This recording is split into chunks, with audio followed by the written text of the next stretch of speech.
আসসালামু আলাইকুম। Casual gaming এবং ডে টু ডে টাস্কের জন্য আজকে আমরা যে বিলটা করতে যাচ্ছি তার বাজেট হচ্ছে 50,000 টাকা। আমরা বিলটা সম্পূর্ণ করেছি যশোর সিটি প্লাজার কম্পিউটার ফোর্স থেকে। তো থ্যাঙ্কস টু দেম সকল কম্পিউটারগুলো আমাদেরকে ঠিকঠাক মতো খুঁজে দেওয়ার জন্য।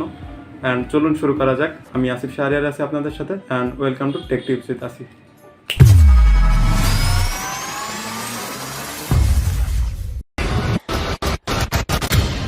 Today I am very excited about because আজকে থেকে আমার চ্যানেলের পিসি বিল্ডিং যে সিরিজটা আছে এটা স্টার্ট হতে যাচ্ছে। আমি যবে থেকে ভিডিও বানানো শুরু করছি তবে থেকে আমার ইচ্ছা আছে যে আমি পিসি বিল্ডিংয়ের উপর ভিডিও বানাবো, অ্যান্ড হেয়ার আই এম। তো আজকে থেকে সিরিজটা শুরু হতে যাচ্ছে, and wish me luck. And আপনাদের মধ্যে থেকে যদি কেউ পিসি বিল্ড করতে চান আমাকে দিয়ে, তো আমার সাথে কানেক্ট করে নিচে ডিসক্রিপশনে আমার কন্ট্যাক্ট ডিটেলস আছে। তো কেউ যদি যোগাযোগ করতে চান তো I will very appreciate that, and thank you. তো এখন আমরা কাজের কথায় আসি।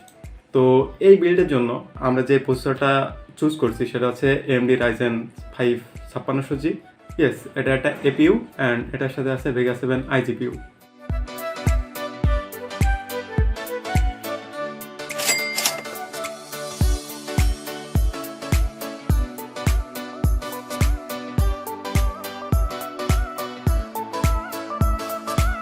এই বিল্ডে এই প্রসেসরটা চুজ করার পিছনে প্রধান কারণ হচ্ছে আমার ফ্রেন্ড। এই বিল্ড আমার ফ্রেন্ডের জন্য বিল্ড করা হইতেছে। তো ওর প্রধান কন্ডিশন ছিল যে হে মামা, আমার তো একটা পিসি বিল্ড করা দরকার, আমি পিসি বিল্ড করবো। তো আমার প্রধান ফোকাস হচ্ছে আমার Ryzen 5 5600G দিয়ে আমার বিল্ড করতে দিতে হবে। আমার বাজেট হচ্ছে 50,000 টাকা। তুই কি পারবি? আমি বললাম হ্যাঁ অবশ্যই পারবো, কেন পারবো না। And hairs the build. তো যারা ভাবছেন যে যারা ক্যাজুয়াল গেমিং করেন এবং আপনার বাজেট 50,000 টাকার আশেপাশে, তো যারা ডে টু ডে টাস্ক করেন যেমন office work type of that, তারাই সিপিইউটা চুজ করতে পারেন। তবে একটা জিনিস বলে রাখা ভালো, যদি আপনি পরবর্তীতে এই বিল্ডে একটা পরবর্তীতে জিপিইউ অ্যাড করতে চান তাহলে কিন্তু এর যে কম্পিউটার AMD Ryzen 5 5600G যে কম্পিউটার Core i5 11500, তো আপনি সেটার দিকে যাইতে পারেন। কজ Ryzen 5 5600 দিতে পারছেন আপনি Vega 7 iGPU, আর যদি আপনি Intel Core i5 11500 দিকে যান তাহলে আপনি পাচ্ছেন UHD 730 iGPU। তো আপনি যদি পরবর্তীতে একটা গ্রাফিক্স অ্যাড করতে চান তাহলে কিন্তু আপনি AMD Ryzen 5 5600G থেকে i5 11500 দিতে বেটার পারফরমেন্স পাবেন। তো আমার সাজেশন থাকবে আপনি যদি পরবর্তীতে জিপিইউ অ্যাড করতে চান তাহলে আপনার ইন্টেলের দিকে যাওয়া উচিত। আর যদি আপনি মনে করেন যে না আমি ক্যাজুয়াল গেমিং করি অ্যান্ড ডে টু ডে টাস্কের জন্য আমি পরবর্তীতে জিপিইউ অ্যাড করবো না, তাহলে আপনার জন্য Ryzen is best. By the way, দুটোর প্রাইস কিন্তু অলমোস্ট সেম অ্যান্ড দুটোই কম্পিট করছে একেবারে হাড্ডাহাড্ডি। বাজেট বিল্ডে এই জিপিইউ দুইটা একেবারে টক্কর দিয়ে আছে আর কি। তো যেহেতু এই বিল্ডে আমরা কোনো জিপিইউ রাখছি না, তো সেহেতু আমরা AMD Ryzen 5 5600G দিয়েই বিল্ড করতেছি।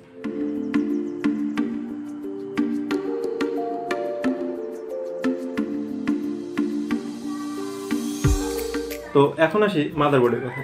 তো মাদারবোর্ড হিসাবে আমরা চয়েস করছি MSI B450M MORTAR Max।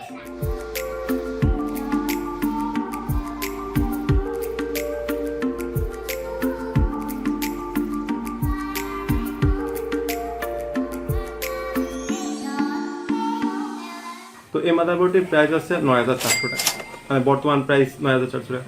বাইরে আপনাদের বলে রাখি যে আমি যে প্রাইসগুলো বলতেছি এই প্রাইসগুলোর সময়ের সাথে সাথে খুবই ভেরি করে, খুবই আপ ডাউন হয়। তো আপনাদের হিসাবে আপনারা যখন বিল্ডটা করতেছেন তো আপনাদের হিসাবে আপনার প্রাইসটা দেখে নেবেন। তো আপনার বাজেট যদি একটু কম হয় তাহলে এই প্রসেসরের জন্য আপনি একটা A3020 বোর্ড আপনি সিলেক্ট করতে পারেন, সেক্ষেত্রে আপনার বাজেটটা একটু কমবে।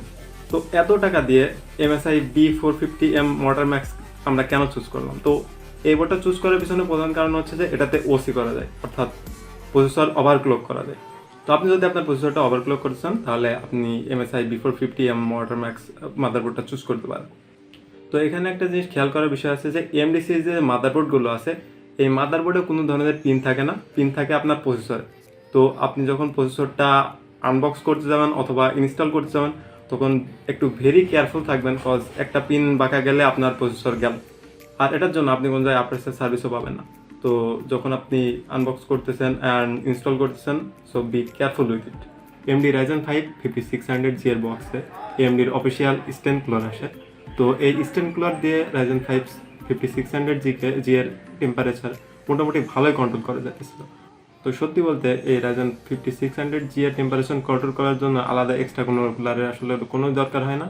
তো তারপরেও যদি আপনি কোনো কুলার এক্সট্রা অ্যাড করতে চান তাহলে আপনি 1500 থেকে 2000 টাকার ভিতরে একটা স্ট্যান্ড কুলার অ্যাড করে নিতে পারেন।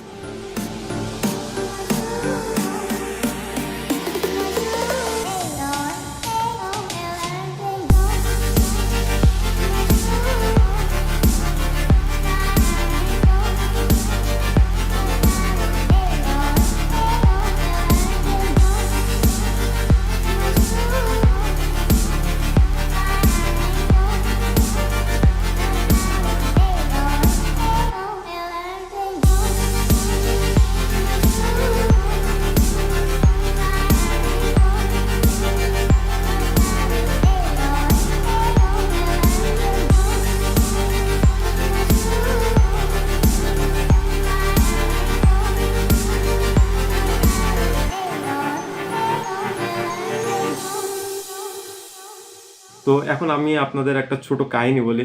যেদিন বিলটা করা হয়েছে তারপর দিন আমার ফ্রেন্ড আমাকে ফোন দিয়ে বলছে যে হ্যালো, আমি তো বিল তো ঠিকঠাক মতো করলি, কিন্তু আমি তো কোনো ধরনের থার্মাল পেস্ট দিতে দেখলাম না, থার্মাল পেস্ট কি আসলে দিছিলি? তো আমি বললাম যে মামা আসলে থার্মাল পেস্ট দিতে হয় না, স্ট্যান্ড কুলারের সাথে আলাদা করে থার্মাল প্যাড বসানো থাকে। তো বলে যে থার্মাল প্যাড কি? তো এখন আপনাদের উদ্দেশ্যে বলি যে যে স্ট্যান্ড কুলারগুলো থাকে এই কুলারগুলোতে আলাদা করে থার্মাল পেস্ট দেওয়ার কোনো ধরনের দরকার হয় না, এদের সাথে আলাদা করে থার্মাল প্যাড আলাদা করে ওর সাথে লাগানো থাকে। তো জাস্ট স্ট্যান্ড কুলারটা অ্যাড করে দিলেই দ্যাটস ওকে। আজকের বিল্ডে আমরা র্যাম হিসাবে ব্যবহার করছি, ইয়েস আপনারা ঠিকই ধরেছেন, বর্তমান বাজেট বিল্ডের জাতীয় RAM Corsair Vengeance LPX 8GB 32 মেগাহার্জের DDR4 এর 2টা কিট। দ্যাটস মিন আমরা ডুয়াল চ্যানেল সুবিধা পাচ্ছি। 8GB 2টা কিট মানে 16GB। তো এখানে একটা জিনিস বলে রাখা ভালো, Ryzen 5 5600G এর যে Vega 7 গ্রাফিক্স আছে এটা নিজেই এখান থেকে 2GB মেমোরি নিজেই ইউজ করে। তো এখানে যদি আপনি 2টা কিটের বদলে একটা 8GB কিট ব্যবহার করেন তাহলে কিন্তু আপনাকে বলতে বাধ্য হব যে আপনি কিন্তু একটা বড় ধরনের পারফরম্যান্স লস গেইন করতে যাচ্ছেন। তো এই কিটগুলো সাধারণত বাজারে 3500 টাকার আশেপাশে পাওয়া যায়। আমাদের বিল্ডে এটা 3600 টাকা করে পড়ছে, মানে 2টা কিট মানে 7200 টাকা।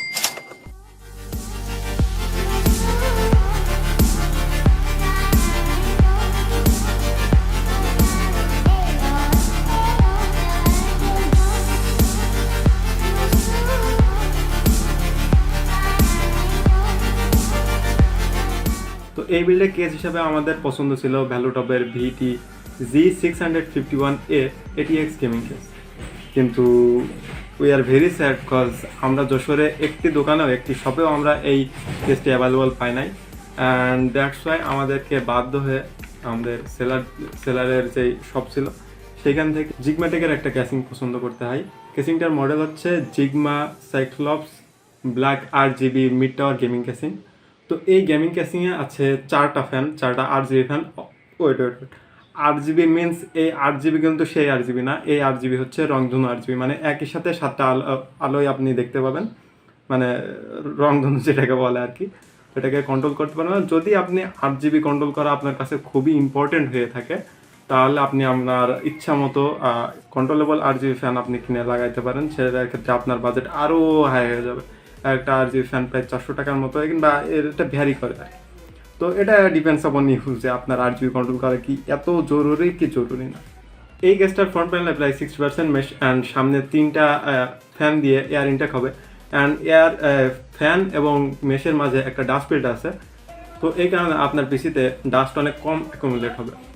তো এই ক্যাসিংয়ের উপরে এবং পাওয়ার সাপ্লাইয়ের নিচে 2টা ম্যাগনেটিক ডাস্ট ফিল্টার দেওয়া আছে, যেটা দ্বারা ডাস্ট অনেকটা রিমুভ হয়। এই বিল্ডের জন্য আমাদের প্রথমে যে ক্যাসিংটা পছন্দ ছিল তার প্রাইস ছিল 3500 টাকা, অ্যান্ড পরে আমরা যেই ক্যাসিংটা চুজ করি তার প্রাইস হচ্ছে 3700 টাকা। তবে একটা জিনিস এখানে খেয়াল রাখতে হবে যে আমরা 3500 টাকায় 3টে RGB ফ্যান পাচ্ছিলাম, মানে রংধনু RGB আর কি। তবে এই 3700 টাকা দিয়ে আমরা কিন্তু 4টা RGB ফ্যান পাচ্ছি অ্যান্ড নাইস ট্রান্সপারেন্ট গ্লাস। এক্ষেত্রে বলা যায় যে আমরা জিতছি। এই টোটাল বিল্ডকে পাওয়ার আপ করার জন্য আমরা যেই PSUটা চুজ করেছি সেটা হচ্ছে বর্তমান বাজারের জাতীয় PSU Corsair CV450। এটা একটা 450 ওয়াটের পাওয়ার সাপ্লাই অ্যান্ড এটাতে 80+ বোনস রেটিং দেওয়া আছে। এই PSUটা বর্তমান বাজার মূল্য হচ্ছে 3750 টাকা।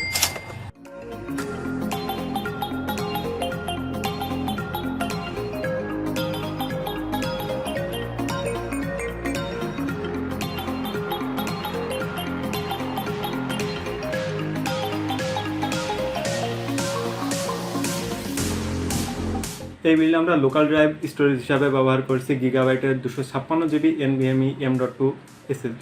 এখানে আমরা ইচ্ছা করলে 120 GB একটা SSD ব্যবহার করতে পারতাম, তবে আমরা এখানে 256 GB SSD ব্যবহার করার পিছনে কারণ হচ্ছে আমার ফ্রেন্ড যেহেতু গেম খেলবে, বড় বড় গেমগুলো ইনস্টল দিয়ে রাখবে, দ্যাটস ওয়াই আমরা এখানে 256 GB SSD নিচ্ছি। তবে আপনার কাজের হিসাবে আপনি 120 GB SSDও নিতে পারেন।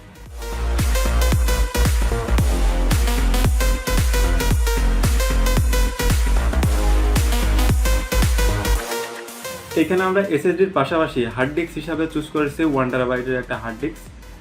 এই হার্ড ডিস্কটা আসলে আমার ফ্রেন্ডের যে ওল্ড পিসি ছিল, ওই পিসিতে 2টা হার্ড ড্রাইভ ছিল, তো ওইখান থেকে একটা 1 TB হার্ড ডিস্ক ও খুলে নিছে, দ্যাটস ওয়াই এটা আমাদের আর এক্সট্রা করে কেনা লাগেনি। 1 TB হার্ড ডিস্ক অ্যারাউন্ড আপনি বাজারে 3500 টাকার ভিতর পেয়ে যান।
তো এখন আসি পারফরমেন্স টেস্টে।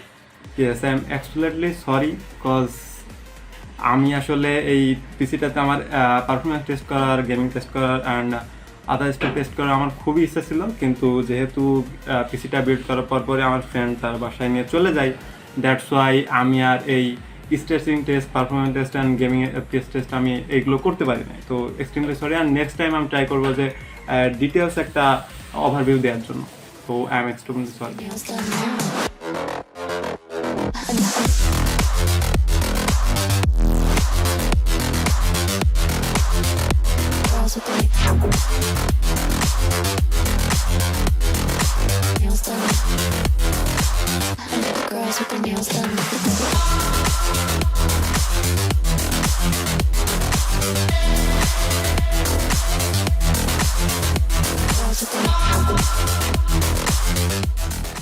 এখন আসি একটা সতর্কীকরণ নিউজ দিয়ে। Ryzen 5 5600Gতে একটা প্রবলেম প্রায়ই লক্ষ্য করা যায়। অনেক ইউজারের রিপোর্ট আছে যে এটাতে ডিসপ্লে শো করে না। তো এটার বেশ কিছু রিজন আছে। এটার প্রধান যে রিজন আছে তার ভিতরে 2টা মেন রিজন ধরা হয় যে আপনার ডিসপ্লে না আসার কারণে। এটা হচ্ছে অনেকের ক্ষেত্রে হয় কি যে বায়োস আপডেট দিলে, অনেকের মাদারবোর্ডটার বায়োস আপডেট দিলে এটাতে ডিসপ্লে চলে আসে, আর কোনো প্রবলেম হয় না। অ্যান্ড আরেকটা কেস আছে যেটা ওয়ার্স্ট কেস, সেটা হচ্ছে আপনার পুরোটাই আপনার প্রসেসরটাকে চেঞ্জ করে নিতে হয়। তো প্রসেসর চেঞ্জ করার ক্ষেত্রে আশা করি সেলাসটা আপনাকে গুড আফটার সেল সার্ভিসে দেবে। এখন আসি এই বিলটার টোটাল প্রাইসিংয়ে।